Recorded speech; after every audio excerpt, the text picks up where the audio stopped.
Hello, my name is Rachel and I am the Thrifty Crocheter.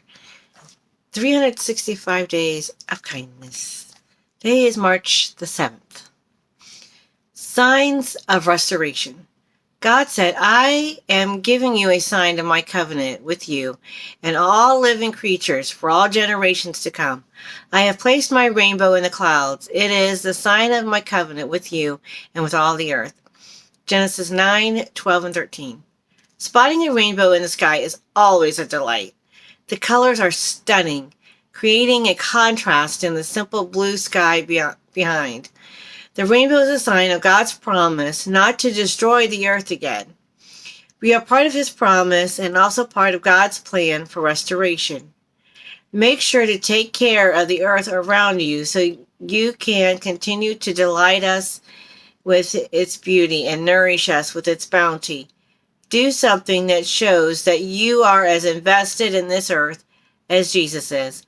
Act of kindness. Plant something in your garden. If you're good at gardening, do so. If you have a green thumb, do so. If you don't have a green thumb, I would not recommend it. I appreciate rainbows. I really like when I see double rainbows. And I've seen some really pretty clear rainbows, like whole rainbows. And then I can't remember if it was last year or a year before. I think it was last year. I got to see a pink rainbow because it was like summertime. And it's just raining. And it's just at that time where the sun is just setting. And so there's still some, the oranges and yellows and stuff were coming through. It came in reds. And it was just like this pink rainbow. It was awesome. It was the most wonderful rainbow I've ever seen. It was so cool. It was awesome. Daily guideposts for grandmothers. March 7. You are to judge your neighbor fairly. Leviticus 19:15. There's an old joke that says, if the doctor tells you that you only have 6 months to live, join the homeowners association. It will be the longest 6 months of your life. I've never heard that, but okay. I only wish that I had heard that joke before I joined the board where I lived. I faced the first meeting with eager anticipation and the following meetings were with dread. By the end of the third meeting, to decide if potted plants on the balconies had to be in pots under 24 inches or 36 inches, I was ready to jump off a balcony. Instead, I silently invented nicknames for the other participants. See, unfortunately, my housing addition, and I don't like HOAs, but unfortunately, there's nothing I could do about it. Because I like the house and I love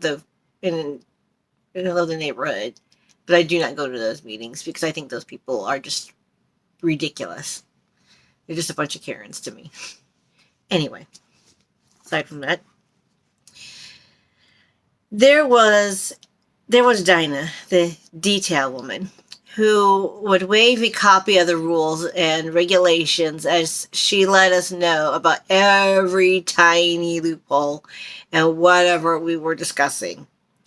Lucy Late, who dashed in halfway through and insisted on a recap of every topic, and Bruce, the big picture guy, who kept saying, "We're not seeing the big picture here."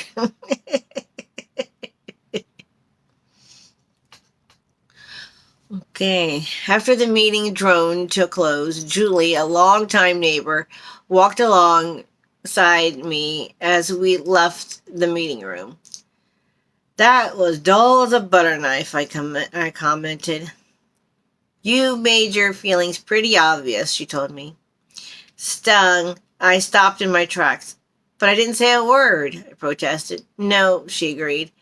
You just rolled your eyes, sighed a lot, and drummed your fingers on the table. More kindly, Julie continued, long ago I realized that these meetings would never be entertaining, but they are necessary. So if I'm going to participate, I need to be there, body and soul. I had to admit that Julie had a point, and while the meetings never became interesting, I did learn that I could respectfully listen as we took care of the necessary business of living in a neighborly way. God, sometimes my silence can speak more sharply than my words. Help me listen to everyone respectfully. Lyndon Newkrug. Yes, sometimes it can be hard to listen, especially when it's a meeting you don't want to be a part of. Nobody likes going to meetings because they're just simply boring. um, but they're necessary, and we have to listen. And we got to actually actively listen, not just hear. The illustrated words of Jesus for women.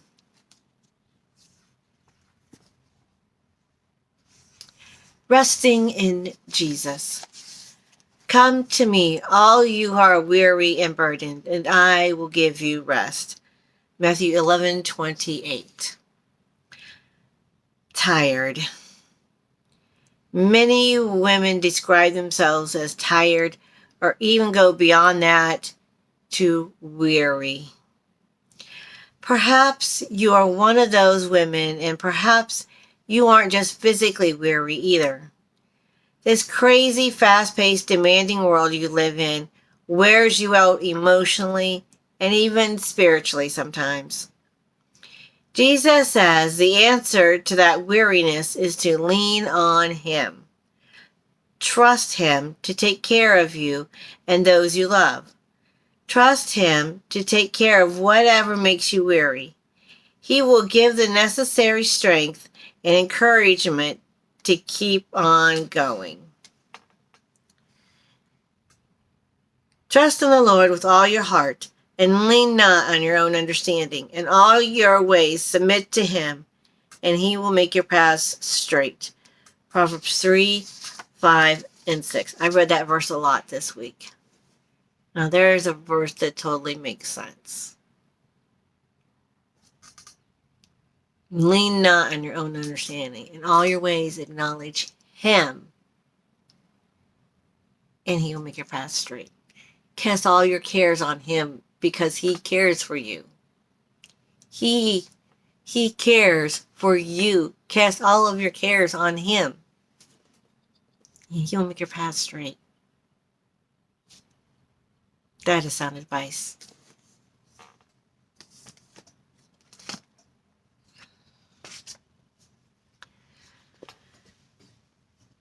This small swatch of yarn has been woven with prayers.